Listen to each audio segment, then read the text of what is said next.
and welcome to the LMS Show. My name is Lenny Matthews, and we welcome you from Sisters. Oh, look at that. Beautiful. Look at that. Uh-oh. I can't be plugging on the ear. Look at this nice gift shop we got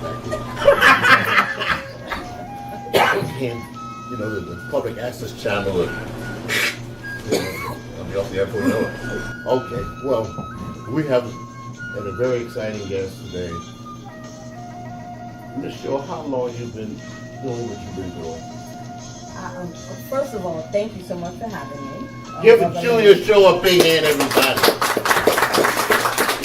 I met Brother Lenny years ago. We crossed paths, and I finally got an opportunity to be on his show, which I am grateful.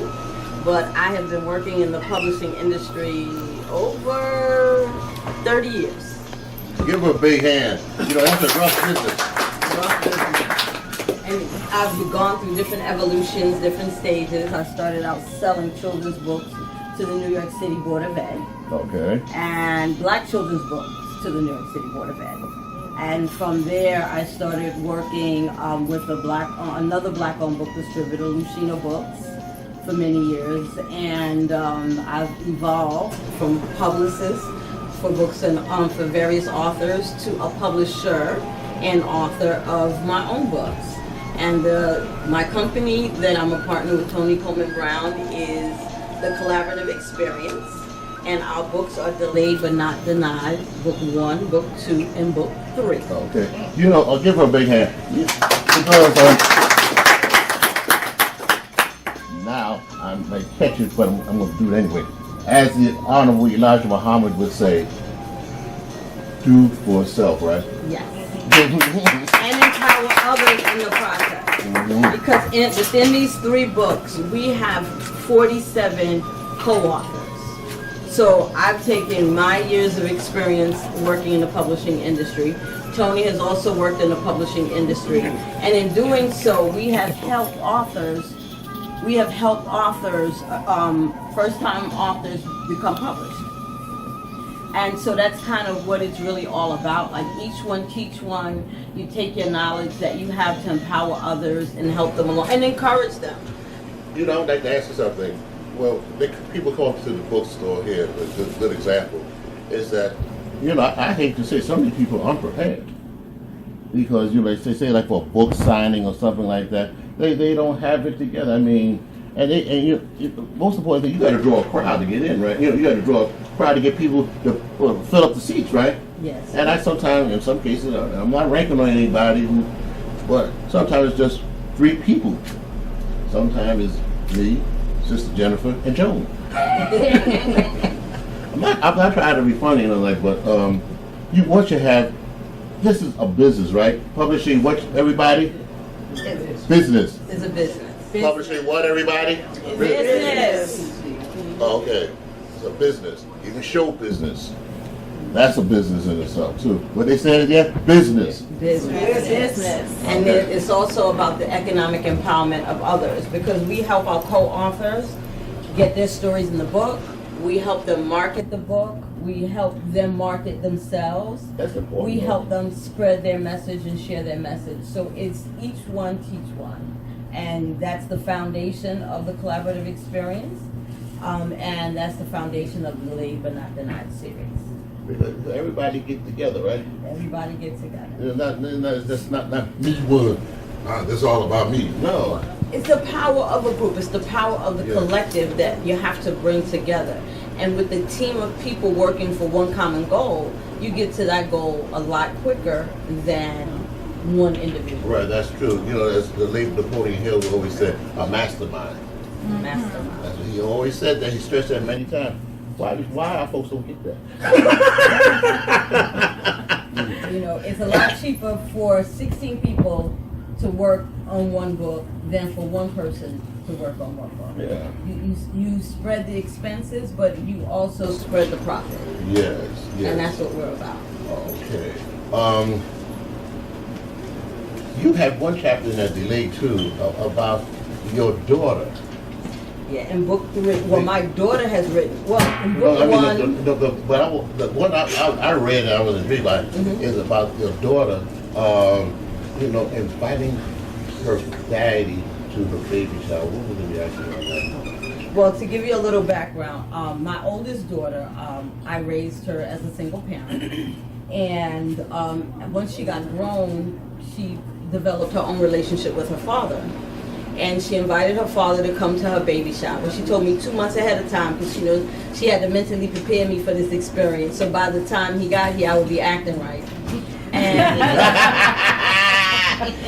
but I had to go with what her desire was. If as an adult she wanted her dad to be there, I had to respect that.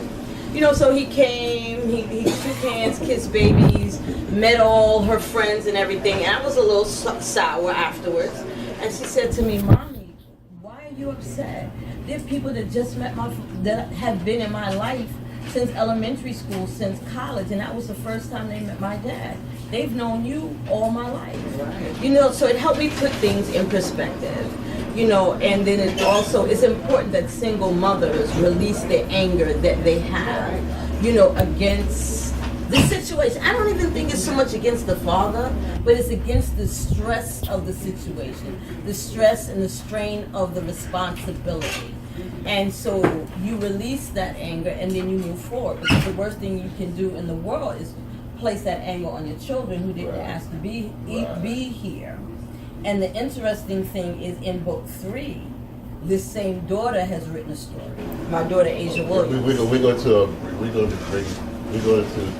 when we do the next show, down the road, we're going to bring the life version on that story.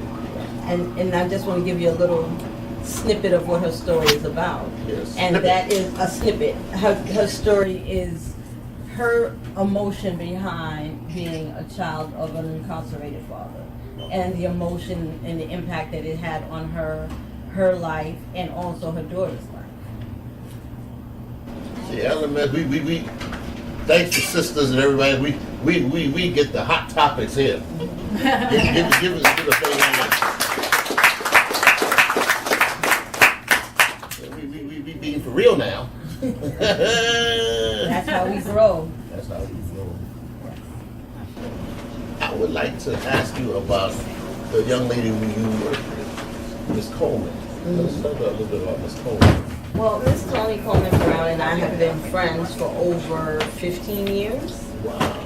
And we've been in business together for about a good 8 years, selling different healthcare products. And we decided to start a business together.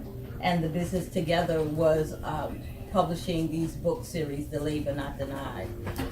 So then this is what we've done thus far. We have plans to do other book series. But, I know that we as people of color have to really work on forming business partnerships. Because each person has strength and right. weaknesses. Right. Not even weaknesses, each person has a different strength. And you focus on your strength, I focus on my strength, and together we build a stronger business. I was reading a book about Walt Disney. Mm-hmm. Now, everybody knows Walt Disney, Mickey Mouse, and all that. But if it wasn't for this other gentleman, you wouldn't see the Black Panther movie, because his brother Roy took care of the business part. Mm-hmm. Walt took care of the artistic part. But Roy had to go out there and start, he was kicking butt to get the job done. Wow. We're going to take a break for 1 minute and we're coming right back. Well, we were talking about Walt and Roy Disney. If it wasn't for Roy, Roy took care of the business part. And also, too, we go back to that old philosophy, do for self. Yes. Because what he did, their pictures were distributed by different other companies, mm-hmm. and then sometimes they got paid, and sometimes they didn't get paid. So Roy took care of all that, but then later on they said, we're going to do our own thing, and had their own distributing company. That's what I'm saying with the Black man. They ended up with their own distributing company. Mm-hmm. And so Tony and we consider ourselves partners in good. So we formed a partnership, and with our partnership, we're able to work together to do good and to help each other and to help others, because that's kind of at the end of the day what it's all about. You know, emotional, economic empowerment, empowering our people any way that we can. One of our co-authors in this book, Crystal Vaughn Robinson, her husband died suddenly, and she wrote the story in book 2, and she called me up one day crying, and she was crying about should she include her married last name in the title, because her business name, she used her maiden name. And so I said, you should use your husband's name as a co-author in the book. That would be your tribute to your husband. And, you know, it's just to know that her writing stories in this book was part of her healing process. It's a blessing in itself. We would like to thank you very much for coming on the LMS show, and we're looking forward to seeing you again. Oh, it's an honor, a privilege, oh, it was an honor. Pleasure. Coming up next. Whoa! I told her a few minutes ago we won't mention the name because everybody gonna sit back probably hate on me, don't hate on the other. But here's an author I wouldn't mind go see at the Barclays. And you'll see her in 1 minute. And take it down. Thank you.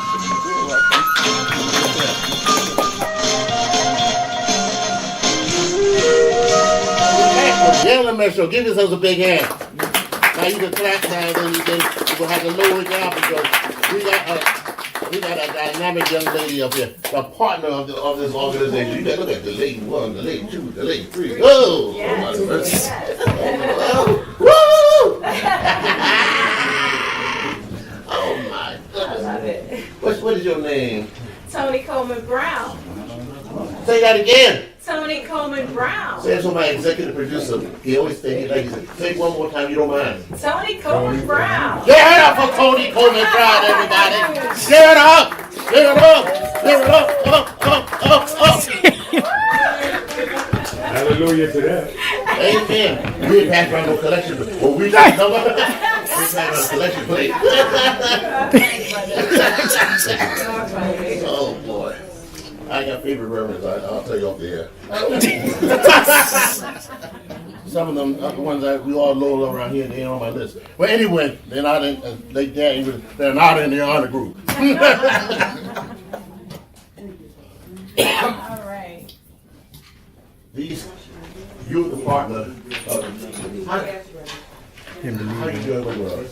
I love working with Miss Jody. It's amazing. You know, I'm going to ask about business. This is very important. Y'all got to listen to this one. When you run a business, it's 24/7. There's no such thing, well, I got to watch the Mets or a basketball game or other things. You on call. Like in this particular case, I was on call. You know, you have to find the time. This is your business. Yes. This is your bread and butter, your life, your heart and your soul. Yes. And on that note, that book, which one you would feature that one I live, that I This already love? is the one that you love, Brother Lenny. Delayed but not denied, book 1. Book 1, okay. Yes. With all the drama. All that drama.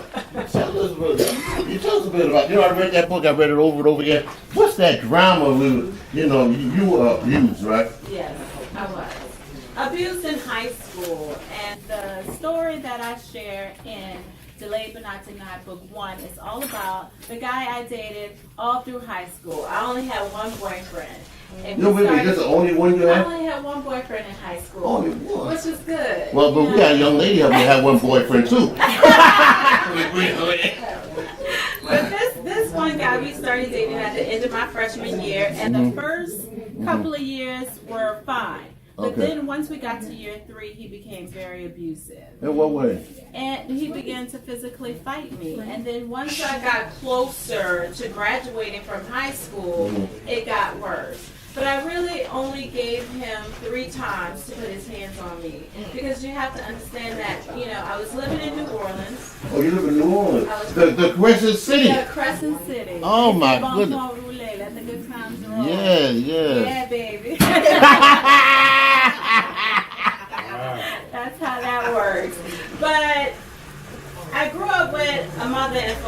love me. Yeah. And I knew what love looked like, and love didn't hurt. So therefore, when he began to put his hands on me, I knew it was wrong, and I knew immediately that it had to stop. Because I also knew that my father carried guns. Yeah, you mentioned that the whole family, the whole darn family carried guns, right? That's right. Because we're in Louisiana, you know, Yeah, it's a yeah. sportsman's paradise. Yeah. And therefore, I knew that I could not tolerate that. So the third time we had an argument and he put his hands on me was during my high school graduation party. That graduation, that high school graduation party, right?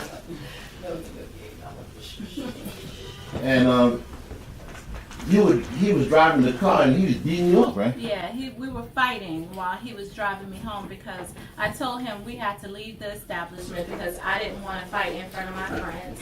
And on the way home, we were fighting in the car. But it was over some guy that he think you was over some guy. Yeah, one of my girlfriends, her boyfriend wanted to get his friend into the party, but we didn't have any more tickets. Probably somebody else was trying to get me to the theater time. We didn't have any more tickets, and he thought that the guy was trying to introduce me to somebody else. So he just went kind of bananas, and we had to leave. But when I got home this time, I didn't put myself together like I always. Because then he drive you home, go to his house, right? Mm-hmm. And he fix you up, and dial you up. He wanted to try. He tried to In the dial you past, up. that's what he had done. We would get myself together, then we would go home. But this particular time, I said, no, I'm going home just like this, blood on my shirt, clothes all unraveled, and I'm going to present to my family who you are. And that night, my brother said if he would have caught him, he would have killed him. Thank goodness my brother didn't catch him. But thank goodness I didn't stay with him. Because the women he ended up with, This is interesting. Yeah. This is an interesting part. Is that the two wives that he had, well, folks, he killed both of them, right? Yeah, wow. He murdered both of them. And I don't understand this of course this is something again, but how did they let him go the first time for the first wife? He lived in Louisiana. He murdered a black woman. Oh. They only gave him 10 years, and he was able to get out. And he remarried. From what I understand, he lied, and he told the woman that, oh, my friend murdered my wife, but I took the rap for him. And she believed him. He had gotten God, and she believed him. The second, how did he kill the first wife? The first wife, they had two children. Their second baby was only 6 weeks old, and he stabbed her repeatedly in the kitchen. He left her on the kitchen floor, covered her up with a blanket, and took the kids out the house and brought the kids to his mother, and then he fled. The second killing. You know, I think that he strangled this woman, but he left her in a bathtub full of water for her children to find her. Oh. It was horrible. That is really, really horrible. And you said you came face to face with him one time well, I don't want to advertise the name on there, Mickey D's, right? Yeah, it was funny. I was in between my first marriage and my second marriage, and I was going to, this fast food joint to get some food for my daughter, and I ran into him, and I was like I saw a ghost. You saw a ghost, huh? Yeah. This is not from the other side neither, right? And that day, and I just happened to be in Louisiana, but that day, he called my parents' house. I mean, we've had the same phone number for probably over 50 years. Uh-oh. And he called my parents' house, and he called me like 7 times. And he wanted me to meet up with him. But brother. that wasn't going to happen. No. We go, you went to school, everything. What school did you start? You said that you went to. I went to Howard University. You went to Howard University. Yeah. Oh, right. HU. You graduated from there, right? Yes. Oh, what graduated with a degree? Finance. Finance. Yeah. Oh, okay. There's a bison in the house. Well, we got a Howard in the house, yeah. And Toronto. in the house. Yeah, okay. Also, too, you had something to say about educate to elevate mission. And you used to work on the 63rd floor of the World Trade Center, right? That's right, I did. I did. I worked there when they had the first bombing attempt. And when they had the second bombing attempt, I was not working there anymore, thank goodness. And when they had the first bombing attempt, I was actually at Howard University doing some recruitment for the management training program that I was a part of. And I felt like the fact that I wasn't in those buildings when they attempted to bomb them really led me to believe that I had a bigger mission in life, that there was something that God wanted me to do. So my life has been spared several times. I mean, starting with that particular time, because I knew that had I not gotten away from this guy, I definitely would have ended up dead. I definitely would have ended up dead. And, I do share personal information in the book regarding the fact that I did get pregnant. I was pregnant. That part, we're going to leave it at that because, well, people got to read the book. Yeah. You got to read the book. What happened? What happened to you? What happened? Because you got intimate with this guy, right? Yes, I did. Yeah, I did. And, and I had to make some hard choices. And that's, and we want the right wings to sit back with the choice you made. They might come after me, right? Yeah, well, they are now. Okay. But, I'm going to tell you this behind your back before you face, sister, I'm very proud of you. Thank you. Give her a big, give her a big.